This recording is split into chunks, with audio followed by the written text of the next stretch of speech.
Hey everyone, welcome back to my channel. My name is Kelly and I have a very special video for you guys. Today I want to talk about Braiding Sweetgrass and kind of give you guys my analysis of this book.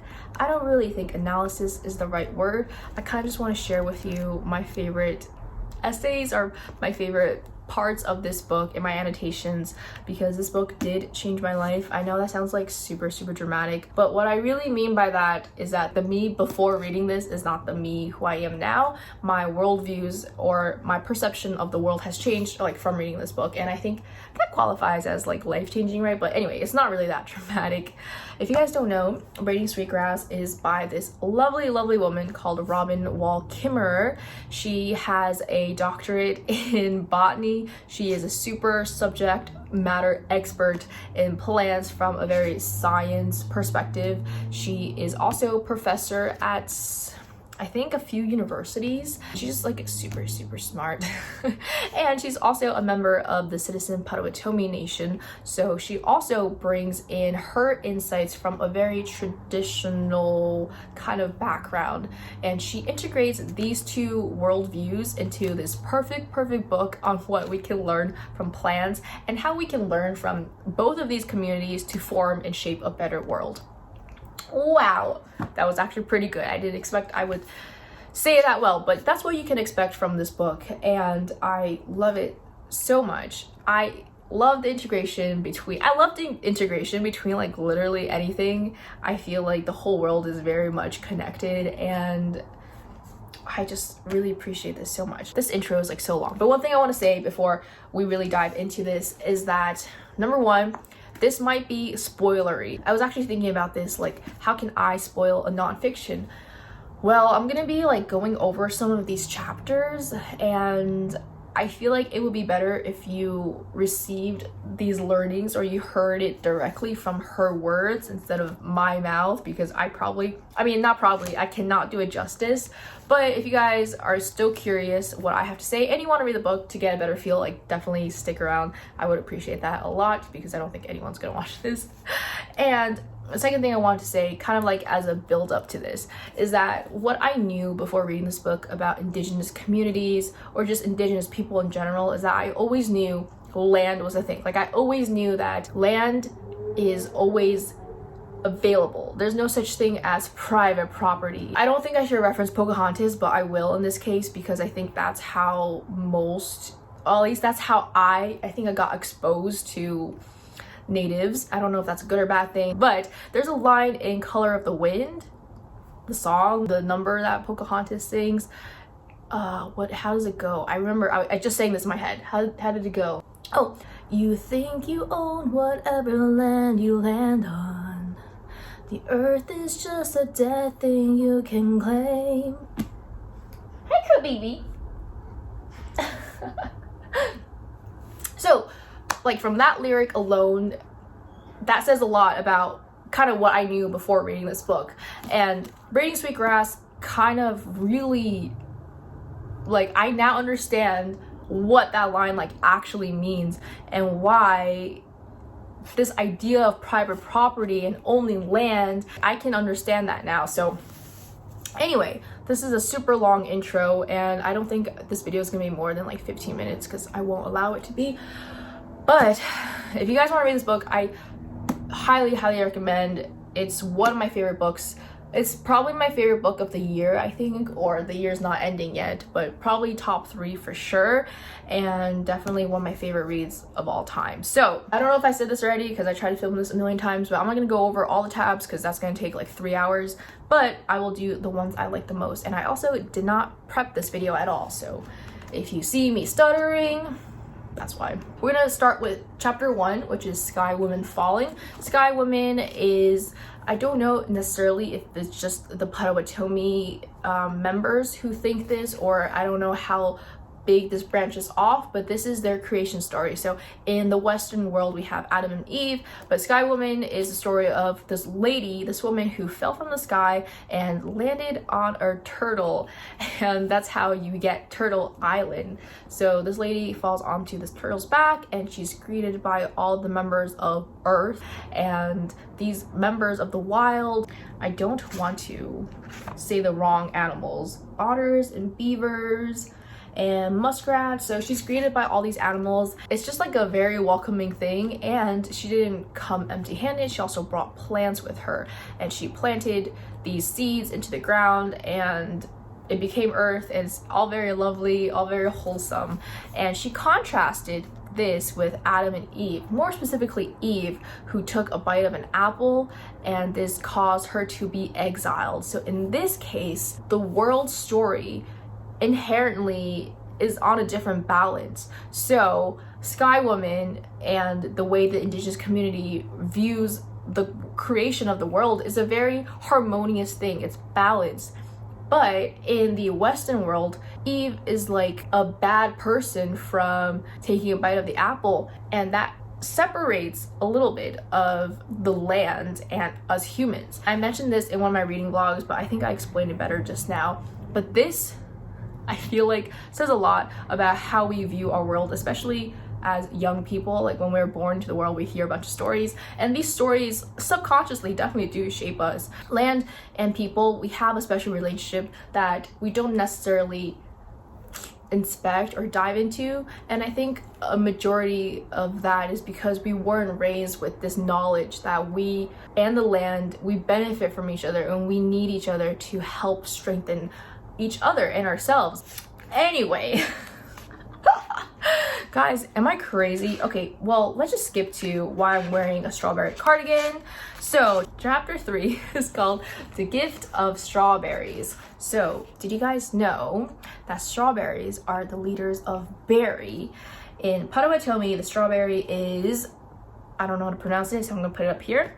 The heartberry. We recognize them as the leaders of the berries, the first to bear fruit. This chapter is mostly talking about a gift economy. Strawberries are a gift of the land. And there's a quote here: strawberries belong only to themselves. The exchange relationships we choose determine whether we share them as a common gift or sell them as private commodity. A great deal rests on that choice. A chapter that I also really loved is called Asters and Goldenrod. The author was explaining how and why she wanted to become a botanist. I told him I chose botany because I wanted to learn about why asters and goldenrod looked so beautiful together. And the advisor was like, that's not botany. I feel like that's totally something that can be studied. There actually is a reason why goldenrods and asters look so beautiful together. And it's basic art. It's like complementary colors. So two colors are very opposite of each other actually bring out the colors of each other. So purple and gold, they are the colors of goldenrods and asters, and their purpose is to attract bees and to get bees to come to them. So objectively,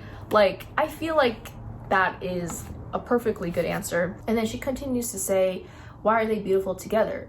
It is a phenomenon simultaneously material and spiritual, for which we need all wavelengths, for which we need depth perception. And she ends this really well here. Science and art, matter and spirit, indigenous knowledge and Western science, can they be goldenrod and asters for each other? Yeah, I really like that. Oh, this is one of my other favorite chapters, learning the grammar of animacy. So in Potawatomi, this is super interesting. Words are not divided into masculine and feminine like some European languages. Nouns and verbs are animate and inanimate. You hear a person with the word that is completely different from the one with which you hear an airplane. So it kind of just means alive things and not alive things. So I thought that was really, really cool. And I studied linguistics in school, so I thought this chapter was like super awesome, and I loved how it touched upon the languages. There is another language, I'll put it on the screen, and this one was super, super cool because there aren't a lot of nouns in this language. So instead of bay, like the ocean, a lake, a puddle of water, bay, that kind of bay, there's no such word as bay, but there is to be a bay. And a lot of these verbs are like to be something that is a noun in English. And I was like, dude, that's crazy, because that means that it's not a thing, but it's to be something and to have that feeling. English doesn't give us many tools for incorporating respect for animacy. In English, you are either human or thing. Our grammar boxes us into he or she. But to be, isn't that just what it means to be? To have the breath of life within, to be the offspring of creation. The language reminds us in every sentence of our kinship with all of the animate world. So cool. Yeah, I took like so many notes on this. Oh my god, this is gonna be a long video.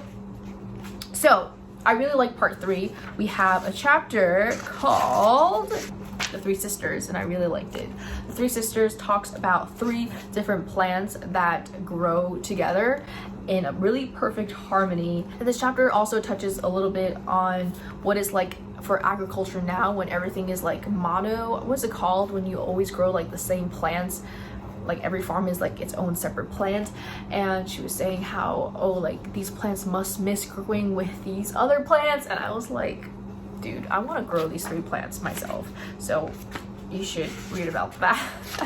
I also really enjoyed a black ash basket. The author went on to this lesson, this class, where this guy was teaching her how to make like traditional baskets, and it's a very intense process from what it seems like, and you have to do really specific technical things with trees. I liked what the teacher said and what he reminded to the class about these trees that they were using to build these baskets.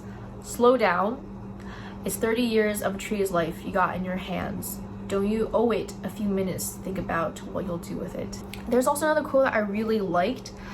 It was, I don't know why I didn't bookmark it, but when you're making these baskets, there's obviously going to be a lot of shards and leftover pieces, and he was just saying like, don't just walk all over them. That's a bunch of the tree's years that is now like on the floor.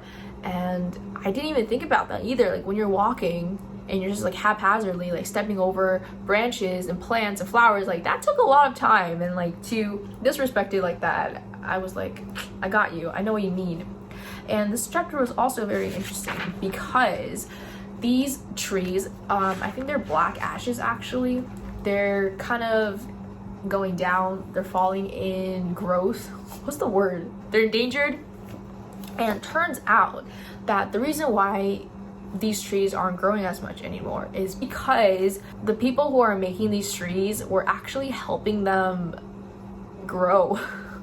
So by having less indigenous knowledge on how to make these baskets, and by using less of the trees are actually not getting the stimulus that they would have been getting if they were being made into baskets. And I thought that was so interesting because I've never heard about that. I feel like, at least in Western culture, or at least from what I've learned, is that when you use something, it's only kind of like a one-way street. Like if I use a tree, then the tree's not getting anything and I'm getting all of it. So that's kind of the perspective that I just have in general.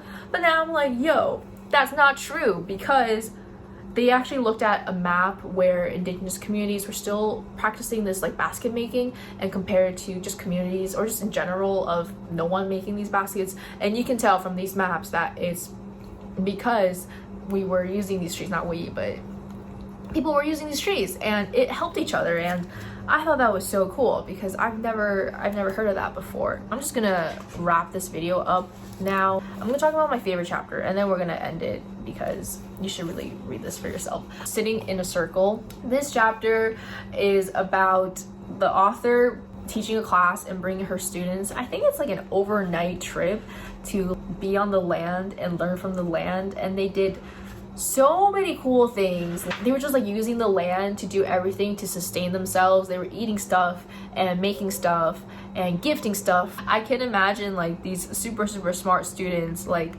learning scientifically the plants around them in the biomes, but also finding that like special connection between you and the plant. And then they were talking about looking for roots. I think they either ate these roots afterwards or these roots were to be used for something. And I could imagine them like being on the ground and finding the roots and taking them apart in the soil. It just seems like when you bond with nature like this, with people around you, it's just so cool. And it makes me like be so grateful that we're living here. And I think that's essentially what the author really wanted to get out from this book, is that we should be really grateful to be here and to have such a beautiful home to sustain us, and we are giving back with so many bad things, with plastic, with pollution. Even it goes beyond like environmental bounds with like this crazy kind of capitalist consumerism thing we have going on.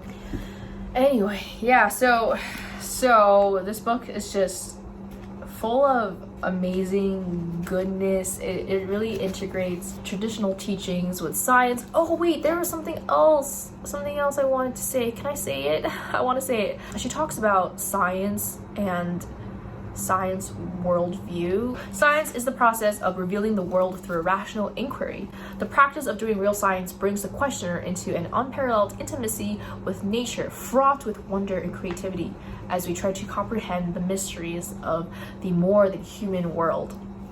Trying to understand the life of another being or another system so unlike our own is often humbling, and for many scientists is a deeply spiritual pursuit. But a lot of the times, or most of the times, what happens is that we take all this knowledge and just turn it into like cold hard facts and practical means that we have to follow by because it's science, and then we lose that kind of like humanity. The lens of the scientific worldview, the illusion of dominance and control, is the separation of knowledge from responsibility. And she says, which I really like this, I dream of a world guided by a lens of stories rooted in the revelations of science and framed with the Indigenous worldview, stories in which matter and spirit are both given voice. Yeah. Okay, so I'm gonna end the video here because I talked for so long and I don't even know if I made any sense. If I don't make sense, but you're still curious what I'm actually saying, then you should just definitely check out this book. I highly recommend it, and let me know which parts are your favorites. And Jess Owens is also doing a discussion video on this book, so I'll link her live show below, and I will also be joining. All right, thank you guys so much for watching, and I will see you in my next video. Bye.